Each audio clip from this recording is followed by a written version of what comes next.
I'll share some of the mistakes I made, right? Like I've explained it at length before, but it's always valuable for maybe people that need to maybe think about their own security more.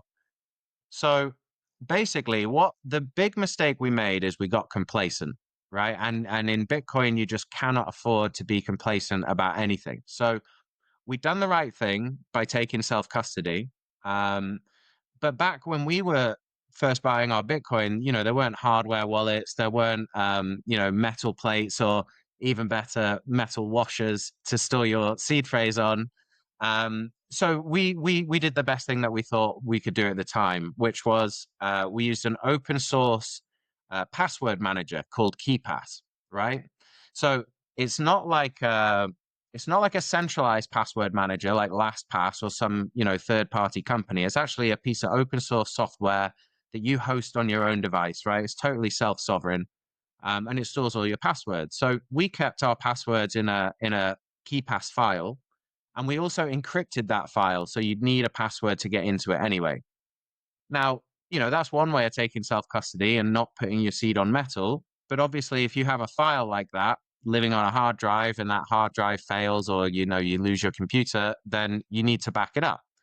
So my dad, being a software engineer, is pretty used to this sort of stuff. He's like, you have to back up important files. So what he did is he backed it up to the cloud, which obviously we all know now, never ever store your seed online. That's a crazy thing to do. Um, but that's what we did. And it wasn't an encrypted file. And obviously the cloud storage was encrypted as well. You needed a password to get into it. So how did we get done then? Well, what we learned later through like working with the police and different, investigatory bodies in the UK was they said, well, guys, did you know that both your name and your dad's name and your home address and every Bitcoin you've ever bought and every transaction you've sent is being circulated and sold on the dark web? Because what we never realized at the time was we had bought our Bitcoin from Mt. Gox before it got hacked. And when it got hacked, we thought, oh, phew, we're in self custody, didn't affect us.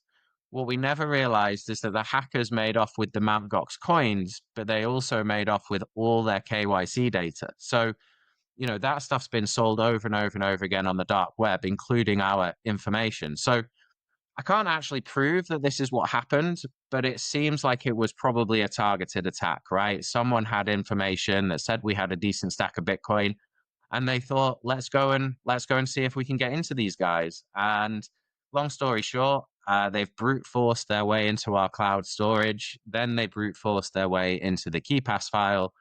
And as you know, if someone has your seed, you're about to lose all your Bitcoin, and they took the lot, and that was that really. So a couple of things: don't store your seed online anywhere. Use a hardware wallet and a metal plate at the absolute bare minimum, and keep your seed offline. And also, if you're going to create passwords for things, make sure they're strong enough, because that's what really let us down. Is the password for the KeePass file and the password for the cloud storage didn't have enough entropy. So, I mean, it could have just been a script kiddie who brute forced this with some free tools he got off the dark web. Um, and that's all she wrote, really. Yeah, pretty savage experience. Can actually the police do anything in that moment? Like, is there anything where there's an extreme advantage of like going to the police? So, look, this is the advice I'd give to anyone who does get hacked is, look, I'm not a big fan of law enforcement at the best of times, right? But the one thing that they can do for you is if you manage to track the coins, right, and you discover that they end up on a centralized exchange like Coinbase, Binance, any of these, then the police actually can contact those exchanges and say, listen, those are stolen funds, please freeze them. And once they're frozen, it means the attacker can't run off and, take them elsewhere. And then if you can prove ownership of that Bitcoin, either by signing with private keys or purchases from exchanges, then you might get them back. So, and what I would say actually, the whole experience was crazy. The police are far more sophisticated with tracing Bitcoin than I would have given them credit for before seeing what they could do. So, um, our funds were mixed after they'd been stolen with Wasabi coin joins. Now, I don't want to get too technical about this. You know, coin joins are always trying to unpick a coin join. It's always based on heuristics. You'll never have like definitive proof over who owns what address. But you'd be surprised what they can do with chain analysis tools to try and unpick those funds. So, for example, in our case, they tried to mix such a large amount of funds that when it comes out the other side of these joins, there are some methods they could use to try and say with some probability, those are probably your coins. Um, some of the coins, though, what one thing that was interesting, some of the coins got swapped into Monero, and the police kind of just gave up when it got swapped into Monero. They kind of just said, "Okay, right, there's nothing left to follow," which was interesting. Um, and that was it, really. Yeah, I was impressed by them. They helped us, but unfortunately, our attackers, I think, were quite sophisticated, so we didn't get any funds back. I mean, the fact that they all went through coin joins, this wasn't. I don't think this was this hacker's first rodeo, you know. Yeah, and it's interesting because when you talked about that, I just remembered we had once. I forgot his name. I have to research and put it on the episodes later on. Basically, he does as a job play detective on the Bitcoin network, where if someone loses it, if someone like lost a Bitcoin, he goes in and tries to recover them and figures out like where's the transaction going. And he told about a few stories where he actually cracked some cases, and then it's like as once you can like assign the a Bitcoin address to something tangible like an IP address, some where like you can tell the police, look, here, there are Bitcoin, it's that address, go there, crack the door open, which was interesting for me because I never considered that before, that there's some, I mean, obviously there's advantages to law enforcement. There's advantages like do all those things, but also for Bitcoiners, it's analysis is always like very critical scene. But there is always a good side and a bad side to I guess most of things. Yeah, I mean, one of the, one thing that was amazing way before the police got involved was the amount of support we got from the Bitcoin community. Like people were sending me transaction graphs, trying to chase the funds around. And actually, shout out to Keon Rodriguez, one of the Samurai developers, because the Samurai team just jumped all over it. Like they were chasing those funds. Those guys are extremely skillful. So, I owe them a real amount of gratitude because it was so helpful then when we had to explain the case. I actually had, instead of just standing in front of the police going, "Oh, I don't really know what happened," we had quite a detailed blow for blow account of where the funds had gone, and that let the police sort of do their thing. And shout out to Keown. I mean, he's now facing 5 years in jail for money transmission because of the Whirlpool privacy service they built. And I have a lot of respect for those guys, right? They were out there building really important privacy tech, and it's sad to see what's happening to them. Hopefully, when sentencing comes, I think we just saw CZ get pardoned for the same thing, money transmission. So, I mean, there's maybe a bit of corruption going on there, right? Like who's paying for what to get out of jail? But fingers crossed it sets a precedent for those guys and they can get free as well. Interesting also, I think for us is like I think the story behind the 25 Bitcoin, we have covered it very well in the first episode, but maybe interesting now is kind of what have you learned from that over the past 2 years? What have kind of like happened within your life the last 2 years that it kind of happened? Well, yeah, I mean, I've been running around kind of calling myself the luckiest man in Bitcoin, right? And that's how I like to sort of see myself now because like Bitcoin taught me anything, it's that it allows you to create your own luck, right? So obviously, it was a brutal experience to lose all of your money, right? All in one go. Um, but I was lucky to be part of the Bitcoin community. The amount of support we received from complete strangers was quite a profound thing. It will change your outlook on life and that sort of thing. And I felt really lucky that actually, I'd lost all of the Bitcoin, but what I hadn't lost is all the research I'd done into Bitcoin and all the thousands of hours I'd spent studying it. So, I was lucky that I'd gone on that journey with my dad because I recognized it's still unfathomably early. And I strongly believe that for a few reasons. The first would be, Bitcoin, I think, will last for thousands of years, if not indefinitely. And we're only in year 16. So, maybe don't worry too much about being really late. And then when you watch gold, recently this year, I think added like added 10 trillion to its market cap. And you realize that's 4 times bigger than Bitcoin's market cap. We are still incredibly early. So I guess I realized that, yeah, man, listen, Bitcoin changed my life once, but it's so cool. It can actually change your life more than once in just one lifetime. So I feel lucky that it's available. And I realize the more you lean into Bitcoin, the luckier you get, right? And I know you've experienced this yourself, Robin, with the podcast, right? The more you get involved with Bitcoin, the more you dig into it, the better. So there is one thing though that I've changed in my approach, that I think is maybe valuable for people, which is I was that guy. You've seen the meme with the guy in like a spaceman outfit lying on like an old mattress in a cheap flat, right, waiting for the moon.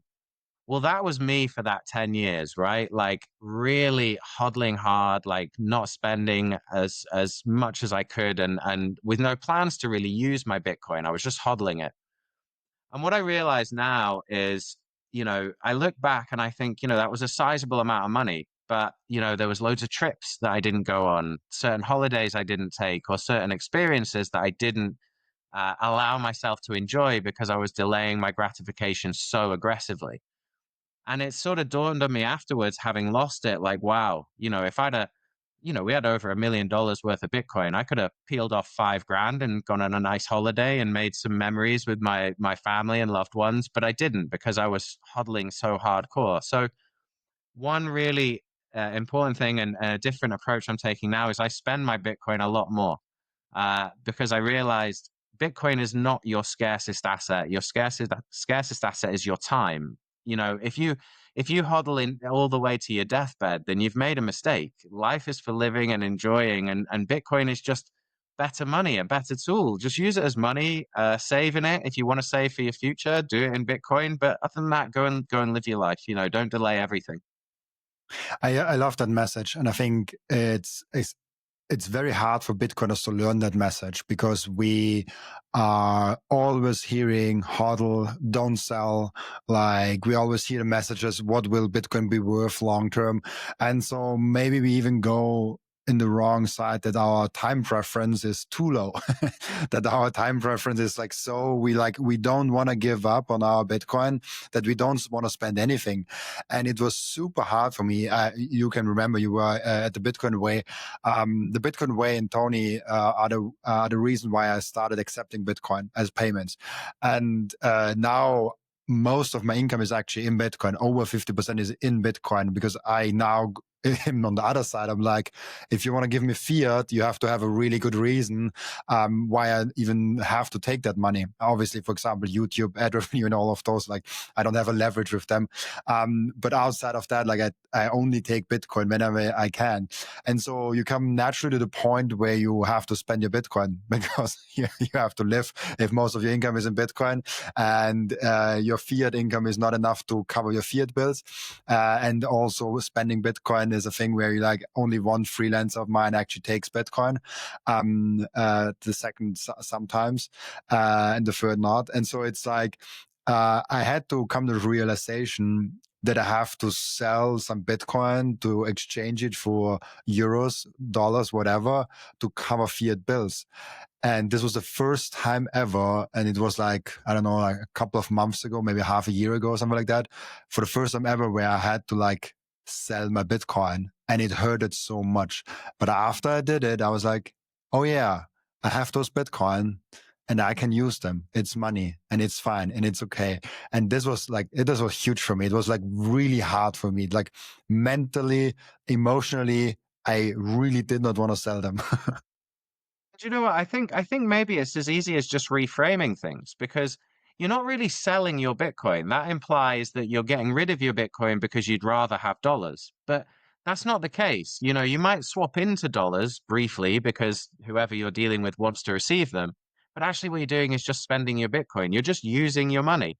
And it's not meant money is not meant to just sit there forever. At a certain point in time, you should exchange it for experiences or improving your quality of life and all of these amazing things. And I love the Bitcoin way, right? Because they're pretty extreme. They're like, unless you accept Bitcoin, we won't work with you because they just they just don't they just don't want to operate in the fiat system anymore. And yeah, that's what I mean about the more you lean in, the more you lean in, and the more you try and live on a Bitcoin standard.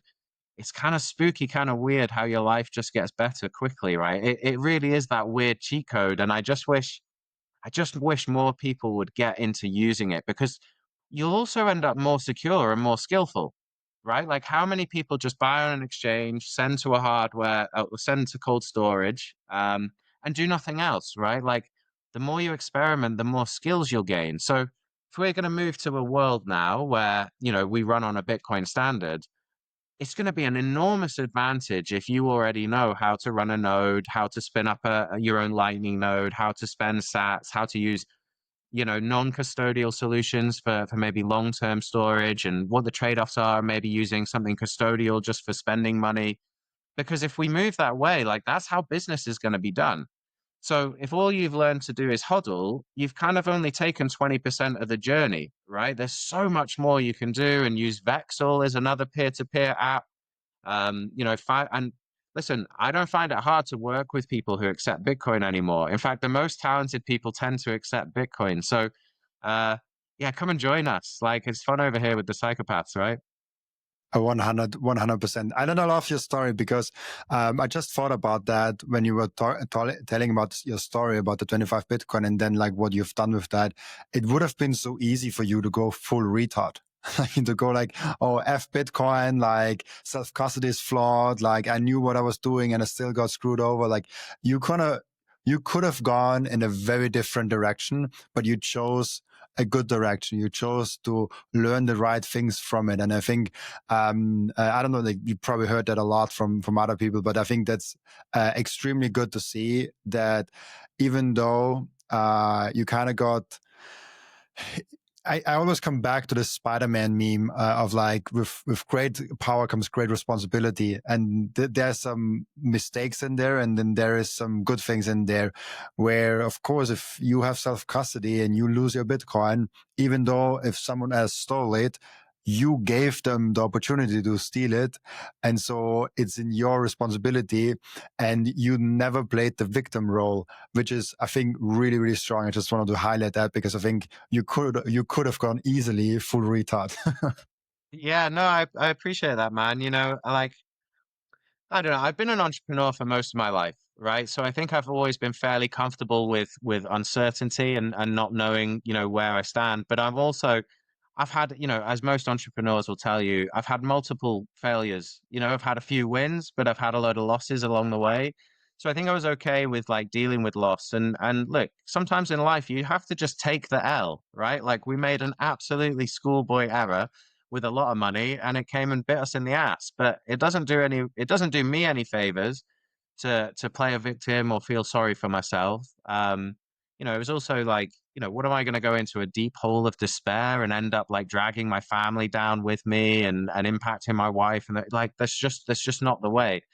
So look, man, I can't remember who said this. I love there's a saying, it's like, if ever something goes wrong, try and figure out how you can turn it to your advantage. So I've made no qualms about it. I'm a marketeer, like a storyteller by trade. And hey, listen, I had one hell of a story just land in my lap. It just it just happened to be mine, right? And so I leaned into it. I started speaking to the guys at the Bitcoin Way and said, hey, I called Tony and the guys one day and I said, hey, listen, I got an idea. You're trying to promote self custody and your services teaching people self custody. I said, I'm pretty sure I'm the best case study you're ever going to get. So, surely we can do something here. And then the next minute, I'm telling my story on stage in Prague, and then that went quite well. I love public speaking, so I kind of just played to my strengths. And then they said, "Hey, Rick, do you want to come and be the CMO at the Bitcoin Way?" And went on this crazy adventure with them. I was so fun, man. Like, I mean, I still work with them now. I've dialed back a little bit to work on some other projects, but yeah, we built a newsletter now that's up to like I think about 7,000 subscribers from nothing in a short amount of time. We 10x their Twitter channel. We built the Bitcoin Banter and their YouTube channel. Like that. Well, you know all about building YouTube channels, right? But we started with sort of 400 subscribers. I think it's clocking over 9,000 now. So it's on a great journey. And my favorite thing was never having to sell out. Like I'm quite a principled person. So I would never start shilling, obviously, any shit coins. I didn't want to run around and ask people for donations and stuff like that because I thought, well, come on, all I've got to do is just go out and work hard and earn Bitcoin. And man, I've done one 10-year huddle. Believe me, I'll do another one standing on my head, no problem. So it's all good.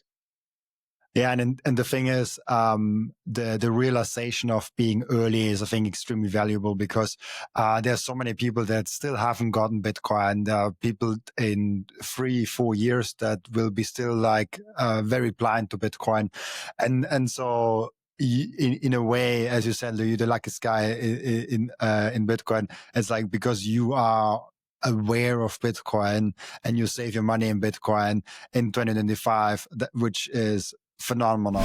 The first thing that every Bitcoiner does, and the most important activity that every Bitcoiner keeps on doing, is buying Bitcoin. And I personally use Relay to buy and sometimes also spend or sell my Bitcoin. And there are two main reasons why I do so. The first one is it's Bitcoin only. They do not do any shit coins. They do not do any cryptos, any stocks, or anything else. This is a tool, an app that is fully focused only and solely on Bitcoin. The second one is self-custody. They give you the keys to your Bitcoin the moment you buy them. You never give them the control over your Bitcoin, and you don't have to trust them because you can verify that you and only you have the keys to your Bitcoin. There's no third-party risk. There's no freezing of your assets. There's no rug pulling. There's nothing of that. Download Relay, the app,